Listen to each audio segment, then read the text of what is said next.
guys, welcome back to the channel. Thank you so much for watching. If you haven't subscribed yet, make sure you do. I didn't record an update on purpose this past week for my 3-week diet check-in because of a specific reason, and that's what we're going to talk about in this video today. As of this morning, I was 8 pounds down from my starting weight. My weight is not moving as quickly as it was in the beginning. I told you guys that would happen. It's exactly what I expected. That doesn't mean that I'm not burning fat. It doesn't mean that I'm not achieving my goal. So we'll talk about that. But for now, we're gonna talk about why I did not record an update last week. So I didn't really want to film anything from what was going on with me because it would have been pointless. You wouldn't have been able to tell if I was progressing or whatever. So I was monitoring my weight, but I just didn't feel like taking pictures. I didn't feel that good. So the reason for that is I learned that I do have some sort of food sensitivity, and it was to a specific product. I don't cut anything out of my diet, and there's a couple reasons for that.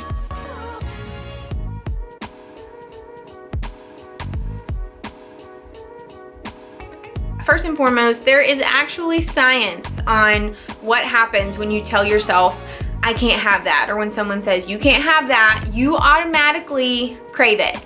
It is a real thing. It does happen, which is why I love flexible dieting. I do live as flexibly as I can when I'm not dieting or attempting to lose fat or lose weight. I'm really flexible. I'm very flexible with my macronutrient intake. I'm flexible with how I handle pretty much everything. But when I'm dieting, I get really serious about it. I still live flexibly within my macros. I do make sure that I get a good amount of fiber every day and that I'm keeping up with my micronutrient intake. But outside of those things, as long as every day that's something I am concentrating on doing, I still try to be as flexible as I can as far as adding some fun foods in or whatever, as long as they fit. So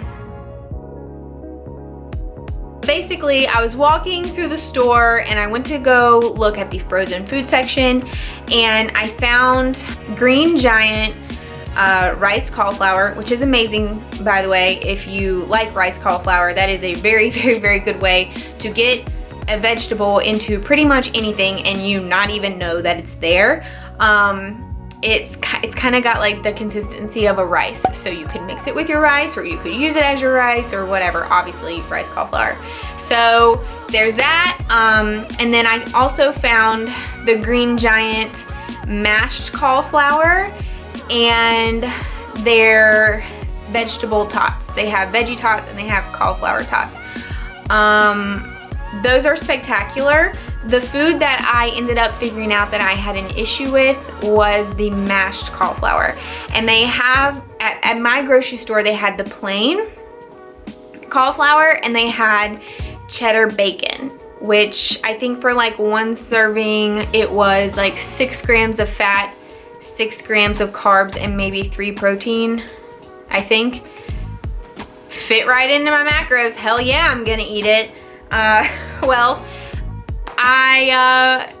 it wasn't the best thing for me, as it turns out. So after the first day that I ate it, my belly was just very screwed up. At certain times of the day, I would feel a little nauseous. I wasn't feeling great at all during my workouts, even though I still pushed through them. I still did them. I never threw up or anything. So I didn't really think of it as being food poison. I'm not villainizing that company or that specific item at all, you guys. Just because something didn't work for me and my body didn't like it doesn't mean that you should stay away from it. It may very well have been that specific kind, the cheddar bacon kind, like maybe the regular cauliflower, the regular mashed cauliflower would be fine for me.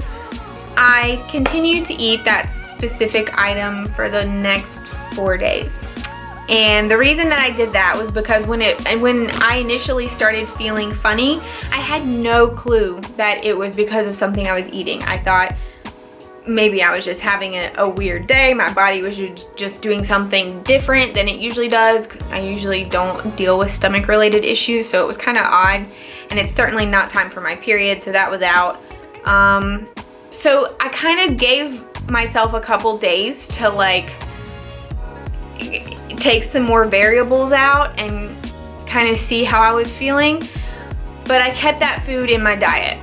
What would end up happening is basically 24 hours a day I felt bloated and I felt full. I didn't really have an appetite, or at least I couldn't tell if I was hungry because of the way my belly was feeling. My belly just felt full. It felt like I had just eaten even though I hadn't. Nothing was really helping. And then on Sunday, we had our anniversary dinner, which was steaks, and I had my last serving of that stuff with my steak because I didn't want regular mashed potatoes. I wanted something that was easy to slide into my macros for the day, and I just still felt crappy. So on Monday morning, I was like, no more of that, and I actually switched to the cauliflower tots that day, and the next morning I woke up and I was perfectly fine. There's a very big difference between having a food allergy, a food intolerance, a food sensitivity.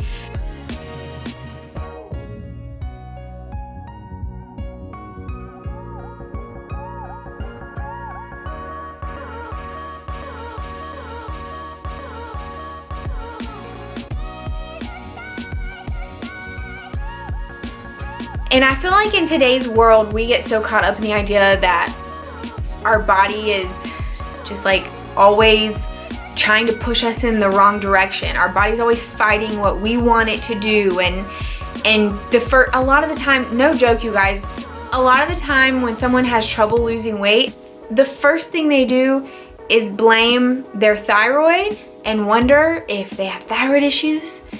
I've been one of those people. And you go get your blood tested and they come back and they're like, there's nothing wrong with you, like, come on now. And then the next thing we do is we're like, well, maybe we have a food allergy, maybe we're allergic to gluten, maybe we need to remove this, remove that. If you're not allergic, and guess what, the doctor can tell you if you're allergic. You can get tested for food allergies, specifically celiac disease. You can get tested for a gluten allergy, and when you do, when your doctor tells you you're not allergic, there is no reason for you to remove it from your diet. If it is not something that your doctor has said, you do have a certain issue with this food, you need to remove it, don't take it out. Because what happens is you stop eating it, and then like you go to a birthday party or something. I always use a birthday party as an analogy just because it's like something that we all do at some point. And we all eat that piece of cake, and all of a sudden your belly's gonna explode and you're gonna blame it on the sugar or the gluten or the whatever, and that is not what's happening. The reason that your belly doesn't feel good is because you have spent so much time and effort taking those things out of your gut that your gut is like, what the hell is this food? I don't know how to process this.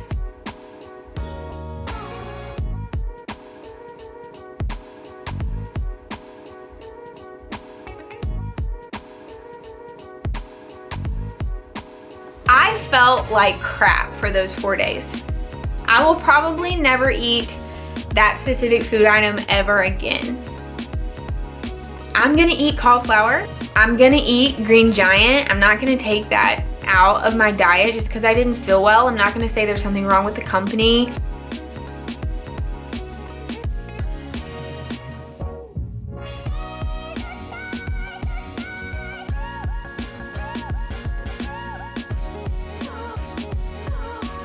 I feel like in the year 2017, or really since like a few years ago, it's become like a cool thing to be allergic to gluten and other shit like that. There are actually people who are allergic to gluten and other things in a very serious way, like they end up in the hospital when they eat them. And an allergy, a food allergy, just like any other allergy, when serious enough, it can kill you. It's not a joke. We all have one of those friends that goes into the restaurant and only eats vegetables pretty much and claims they have a gluten allergy while they sit there drinking regular beer. And you're like, that's got gluten in it. So anyway, that issue has been dealt with. I will not be eating that specific food anytime soon. But I'm not gonna completely stop eating the brand. I'm not gonna blame them. I'm not gonna blame cauliflower or processed foods or anything like that. Sometimes your body just doesn't agree with things. When I'm flexible dieting for any goal, including weight loss or fat burn, I eat processed foods all the time. I eat healthy things. I eat things that have lots of micros in them. I eat things that have lots of fiber. I drink shit tons of water. I drastically cut down my alcohol intake. I don't drink sodas and stuff like that. You know, I make enough healthy choices throughout the day to be able to eat processed food without it being something that really hurts me. But it certainly doesn't help me as far as my aesthetic goals go. So if you don't need to cut it out, don't. The message in this video ultimately is just to be very mindful. Listen to your body. If something isn't right, try to manipulate some variables and see if it's maybe something you're eating or something that you're doing. Throughout the 4 days that I was trying to figure out what was going on with me, I tried different things. I tried spreading my meals out more throughout the day. I tried eating more or less of certain things, and ultimately it really just became super obvious that it was just this one particular food item that my body just didn't agree with. So take the time to figure those things out if you're having a problem. So I hope you guys found this video helpful. If you have any questions or comments on anything nutrition related, anything that I covered in this video, or anything you'd like to see in the future, please let me know. I really want to interact with you guys as much as I can on here, and I appreciate actual questions and commentary that are not from people that are just seeking someone to like their videos and subscribe to their page. So with that being said, I'm going to end this video here. I hope you guys enjoyed it, and I will see you in the next one.